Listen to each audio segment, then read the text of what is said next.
Families ఎంత worry అవుతాయి చూసుకోండి ఒకసారి. మనం చేసేవన్నీ ఇట్లే ఉన్నాయి, మనం చేసి ఇప్పుడు చేస్తున్నాడన్నీ అట్లాంటివి ఉన్నాయి. మీరు యూత్ చేసేవి 5 మంది చనిపోతారు. ఇకపోతే మన జడ్జి బంగ్లా తర్వాత ఇండస్ట్రియల్ ఎస్టేట్ దగ్గర ఒక ముసలోడు సైడ్ నిలబడి ఉంటే మీలాంటి ఒక వ్యక్తి ఫాస్ట్ వైస్ ఇట్లా పండబెట్టి వెళ్తారు బండాన్ని ఇట్లా పెట్టి అతను గుద్దితే నడుములు వెళ్ళిపోతాయి కింద. అందరూ పట్టుకోవడానికి వెళ్ళిపోతే వీడు మళ్ళీ ఫాస్ట్ తప్పించుకోవడానికి ఆయన వెళ్ళిపోయి ఆ ముందర డివైడర్ గురించి చనిపోతాడు వాడు. మరి తల్లిదండ్రులు ఏం కావాలా అంటే భవిష్యత్తు గురించి ఆలోచన లేదా? వాడు పోతూ ఇంకో ముస్లానికి డ్యామేజ్ చేసిపోయినాడు.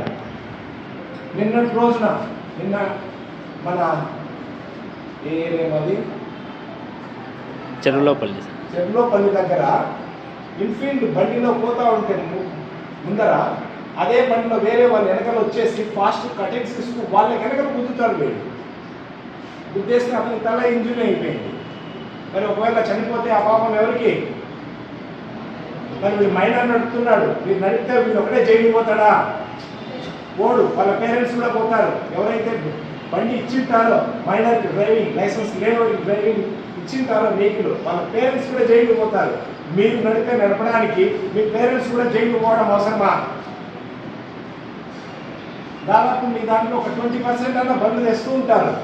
ఎస్ఆర్లో బండ్లు తెస్తూ ఉంటారు. ఎన్నో చెప్తా ఉంటాం మేము. మీరు సైకిల్ తెచ్చుకొని మీరు నడుచుకొని పోయేవాళ్ళం స్కూళ్ళకి.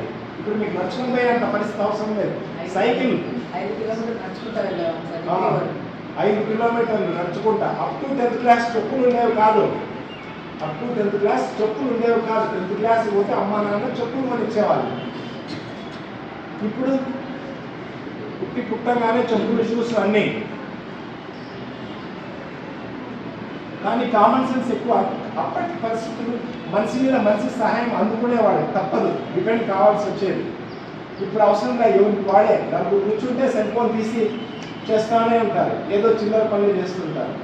ఏమైపోతున్నారు మీరు ఒకసారి ఆలోచించుకోండి. అదే మన ఇబ్బాల్ రైస్ మిల్ దగ్గర ఒక ముసలి నిలబడుకున్నాడు. ఇక్కడ నుంచి పిల్లలు ఫాస్ట్ నడుపుకొని వచ్చి అతను గుద్దేస్తారు, యాక్సిడెంట్ అవుతుంది. సో ఆ ముసలోడు ఏమి డ్యామేజ్ అయినాడు. కానీ పిల్లలు మాత్రం లైసెన్స్ లేదంటే వాళ్ళ అమ్మ నాన్న కూడా రిమైండ్ చేసినాం, దేనికి పంపించేసినాం. అవసరమా ఇవన్నీ? మీరు ఇంకా గుడ్డులో నుంచి బయటకు ఇంకా ఇప్పుడే పిల్లలాగా బయటకు వస్తున్నారు. ఆ గుడ్డులో పిల్ల అప్పుడే బయటకు వచ్చి చుట్టూ చూసేసి అనుకుంటుంది ఇదే ప్రపంచం అని.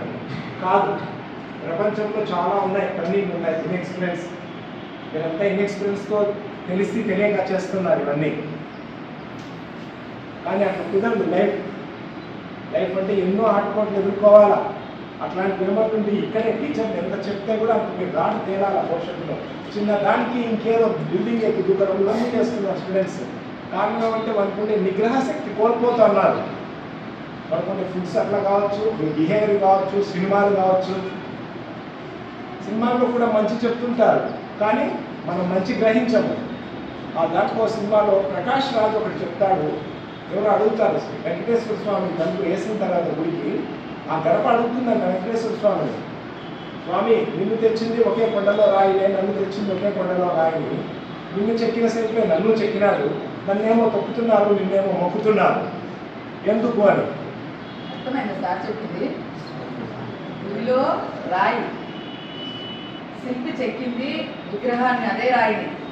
అటువంటి రాయినే గడపకు ఒకటి పెట్టారు, అటువంటి రాయినే గుడి లోపల ఒకటి పెట్టారు. అక్కడ మొక్కుతున్నారు, ఇక్కడ తొక్కుతున్నారు. ఈ గడప అడుగుతుందంట స్వామిని, స్వామి నన్ను తొక్కుతున్నారు, నిన్నేమో మొక్కుతున్నారు. అదే కొండలో రాయినే తెచ్చినాడు, అదే శిల్పే చేసినాడు. కానీ అంటే అప్పుడు చెప్తారు, ఎంతో కాన్సన్ట్రేషన్ పెట్టేసి నన్ను శిల్పంలాగా తయారు చేసినాడు, నిన్ను మాత్రం అంత ఇంట్రెస్ట్ లేకుండా ఆటోమేటిక్గా పెట్టేస్తే తయారయ్యావు. మరి మీరు శిల్పం అవుతారా, గడప అవుతారా? మరి అవ్వాలంటే తెలుగుతారు. ఫస్ట్ ఇక్కడ చేయాల్సింది చేయాలి కదా. ఫస్ట్ ఇక్కడ సబ్జెక్టులు ఏమున్నాయి, నా బాధ్యత ఏమి, మా పేరెంట్స్ ఎంత కష్టపడుతున్నారు బయట. తండ్రి ఎట్లా ఆడినోడన్నా కానీ పిల్లలు బాగుండాలా అని కోరుకుంటారు, అవునా? ఒక రోజా పువ్వు ఉంటుంది, దానికి చెట్టుకంతా ముళ్ళులు ఉంటాయి, అవునా? కానీ పుష్పం మాత్రము రోజా గులాబీ, చెట్టుకంతా కిందే ఉంటాయి, ముళ్ళులు ఉంటాయి. అట్లాంటి దానికి అట్లా ఇచ్చినప్పుడు మనము ఎందుకు మారాలి, మార్పు రావాలి. మార్పు అనేది ప్రకృతి సహజం. సంవత్సరానికి ఒకసారి భూగ్రహమే మళ్ళీ 14 డిగ్రీస్ యాంగిల్ మళ్ళీ వచ్చి మళ్ళీ మార్పు వస్తుంది. ప్రకృతిలోనే చెట్లన్నీ కూడా ఆకులన్నీ ఒక్కసారి వదిలేసేసి మళ్ళీ కొత్త చిగురు వచ్చేసి మళ్ళీ కొత్తగా వచ్చేస్తుంది. వస్తుందే రాదా? సో మీలో కూడా మార్పు రావాలి ఈరోజు నుంచి. అవునా? బ్యాట్ పట్టుకొని సెంచరీ చేయాలని దిగిన క్రికెట్ ప్లేయరు ఎంతసేపు స్కోర్ బోర్డు చూసుకుంటే అవుతుందా? కాదు. ఇక్కడ ఏం చేయాలో అది చేయలే కదా. బౌలర్ ఎవడొస్తున్నాడు, స్పిన్ వేస్తున్నాడా, ఫాస్ట్ వేస్తున్నాడు, ఎక్కడ వేస్తున్నాడు. ఈ బౌలర్ చాలా తక్కువ ఉంటుంది, నిలబడితే చాలు. ఇంకొకటి వీళ్ళ బౌలింగ్ ఈజీగా ఉంటుంది, పడితే చాలు. ఇక్కడ షార్ట్ గోల్స్ పెట్టుకోవాలి కదా. మనం అవేమీ చేయకోకుండా ఏదో చేస్తాను అప్పుడు ఏదో అవుతాను అంటే సక్సెస్ అవుతారా? కాలేదు. ఫస్ట్ ఇక్కడ ఏం చేయాలి, మన రెస్పాన్సిబిలిటీని మనం ఫిల్అప్ చేయాలా. ఏం చేయట్లేదు, పొలమని వచ్చేస్తున్నారు, స్కూల్కి వెళ్ళిపోతున్నారు, ఏదో పెడుతున్నారు, తింటున్నారు, ఇంకేదో తెచ్చుకుంటారు, తింటారు, ఇంటికి వెళ్ళిపోతారు. ఇంక సినిమాలు, ఆ యూట్యూబ్లు, ఇంకేదో చేస్తున్నారు. ఆడపిల్లలు కూడా అంతే, మగ పిల్లలు కూడా అంతే. కోరిన బట్టే కావాలా, కోరిన తిండే కావాలా, పేరెంట్స్ని సతాయించాలి. అదే చేస్తున్నారు.